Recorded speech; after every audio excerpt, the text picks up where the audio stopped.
C'est bientôt Noël, j'espère que t'es prêt pour un nouveau concept au calendrier de l'Avent. On va bien se marrer, on va bien s'amuser, on va surtout rigoler et bien se marrer. Jingle bell, c'est bientôt Noël. Je fais de l'impro, je sais pas ce que je dis, mais je sens que c'est légendaire. Oh, jingle bells, je suis en roue libre. Ça va être fun et rigolant, nouveau générique. Eh bien, salut à toi Zaknote, ici Machikouli pour le 11e épisode. Ça fait 11 du calendrier de l'Avent. On arrive gentiment à la moitié du mois, enfin la moitié du calendrier. J'espère que le concept te plaît toujours autant, j'espère que tu aimes bien regarder un peu mes petites vidéos quotidiennes. Aujourd'hui, on se retrouve pour une vidéo assez classique, un bilan lecture sur Circé de Madeline Miller. Alors, de nouveau, un livre qui sort de nulle part, c'est un livre que j'ai emprunté à ma sœur et c'est dans la même veine que Le Chant d'Achille dont je t'ai déjà parlé fin novembre sur la chaîne de la même autrice. Donc voilà, de nouveau de la mythologie grecque racontée pour que ce soit un peu comestible pour notre époque, racontée de façon un peu contemporaine. Alors, je vais être clair d'entrée de jeu, je l'ai beaucoup moins aimé que Le Chant d'Achille. Il était un petit peu plus long, mais j'avais l'impression qu'il était immensément plus long. Et ça s'explique par un élément, à mes yeux, c'est que Circé, en fait, elle est immortelle. Alors, je vais un peu te raconter l'histoire, et après je te dirai pourquoi j'ai ce ressenti-là à la fin. Donc Circé, elle est immortelle, c'est une nymphe, donc c'est un peu comme une déesse, mais une déesse un peu mineure. C'est la fille de Hélios, donc le dieu soleil. Dans la mythologie grecque, Hélios, c'est littéralement le soleil, tous les jours il fait son cycle là.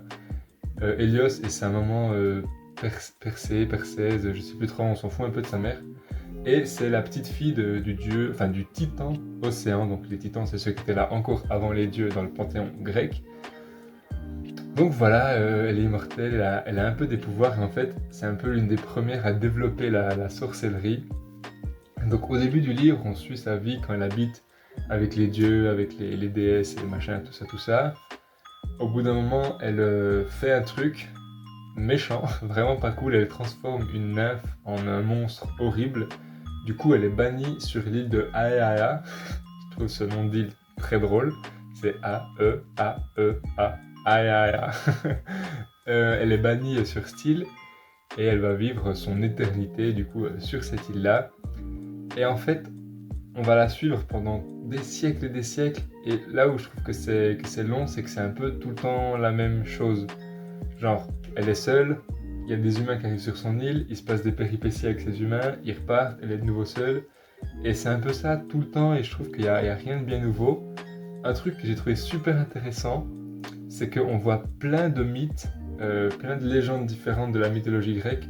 Là où dans le Chant d'Achille, c'était vraiment la légende d'Achille et de la guerre de Troie, un peu ce qui se passait autour. Mais il n'y avait pas big de trucs. Alors que là, dans ce bouquin-là, du coup, dans Circé, on a parlé de Prométhée.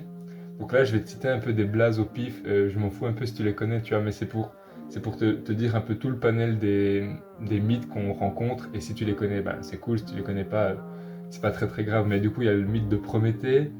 Il y a le mythe de Charybde et Scylla. Parce que, en fait, Circé, elle transforme Scylla en une espèce de monstre dégueulasse. Je te mettrai une petite image de ce que c'est. Il y a le mythe du Minotaure, il y a le mythe d'Ulysse, qui quand il part de la guerre de Troie, il fait son super long trajet avec du coup où il s'arrête chez Circé. On croise Jason, Jason avec la toison d'or là. On croise Icare et Dédale. On croise Télémaque, c'est le fils d'Ulysse.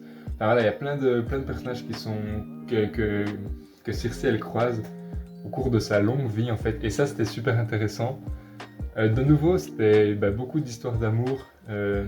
Circé, elle tombe un peu amoureuse de tous les hommes qu'elle croise, alors c'est un peu cliché, mais en même temps c'est assez... Enfin, voilà, le livre est basé là-dessus, donc je trouve ça assez chouette. Moi j'aime bien les histoires d'amour en plus. Et il y a un truc de nouveau que j'ai bien kiffé, c'est que là je t'ai cité l'exemple de Jason par exemple, sauf que parce que c'est lui qui est le plus souvent connu dans la mythologie, c'est Jason, parce que c'est l'homme, c'est le héros. Mais dans ce livre-là, on prend plus de temps pour Médée, donc sa femme. C'est Médée qui est plus importante que Jason, tu vois. Et là, c'est Circé qui est plus importante que Ulysse, parce qu'ils sont pendant très longtemps ensemble. Il y a une grosse partie du livre qui se passe avec Ulysse. Et c'est Circé qui est plus importante que Ulysse, alors que normalement, Ulysse, il fait tout son super périple, et Circé, c'est juste un tout petit passage du périple d'Ulysse, en fait. Et là, c'est l'inverse, c'est Circé qui a toute sa vie, et Ulysse, c'est un tout petit passage. Donc j'ai bien aimé cette réécriture un peu en mettant la femme au centre, et ça je trouvais ça super. Mais ouais, il m'a fallu longtemps pour le lire, c'est en plus une période où j'avais plein d'autres trucs et je prenais pas beaucoup de temps pour la lecture, donc j'ai l'impression qu'il m'a duré pendant 2 semaines. C'était sûrement moins, mais voilà, c'est un peu l'impression que j'ai eue. Le Chant d'Achille, je l'avais directement acheté parce qu'il était trop bien. Circé, je pense pas que je vais me le racheter parce que... Enfin, il est cool, tu vois, mais c'est pas non plus un giga banger, donc... Peut-être j'avais beaucoup d'attentes par rapport au Chant d'Achille que j'avais extrêmement beaucoup aimé. Là, j'en ai eu, voilà, j'ai été un peu déçu, je pense, parce que mes attentes étaient trop hautes. Mais j'ai pu apprendre de nouveau plein de trucs sur la mythologie grecque et ça c'est super chouette. Vraiment, pour ça, j'adore ces bouquins. Je crois que Madeleine Miller en a sorti un troisième, faudrait que je me renseigne parce que ma soeur l'a pas, donc à voir si je l'achèterai ou pas. Mais ouais, une petite déception malgré toutes ses qualités. Le style est toujours aussi incroyable, j'adore le style, j'adore la manière dont sont décrits les personnages, dont sont décrits les émotions que vivent les personnages. Il y a vraiment ce truc de décrire les hommes de façon un peu imparfaite, vu que Circé elle a toujours été chez les dieux où tout est parfait. Là, elle s'attarde vraiment sur des petits détails que nous, on regarderait même plus en tant qu'humain, tu vois, parce que c'est normal de voir ça chez les autres. Et Circé, vu qu'elle n'a pas l'habitude, elle s'y attarde. Et ça, je trouve ça vraiment chouette, de montrer la beauté un peu des défauts que peuvent avoir les humains. Ça, j'ai trouvé aussi super bien. Enfin, voilà, on arrive gentiment à la fin de cette vidéo. Et j'espère qu'elle t'aura plu. N'hésite pas à me donner ton avis dans les commentaires si tu connais un peu la mythologie grecque et tout ce que j'ai cité, ou alors si ça fait 7 minutes que je parle dans le vide. Lâche un petit pouce bleu. Et quant à moi, j'ai plus qu'à te souhaiter une bonne suite de journée, de soirée, de nuit, de prendre beaucoup de plaisir dans tes lectures, car c'est finalement le plus important, le message que j'ai envie de faire passer à travers cette chaîne YouTube, c'est que lire, c'est vraiment super. Et je te dis à demain pour une nouvelle vidéo. Allez, double ciao!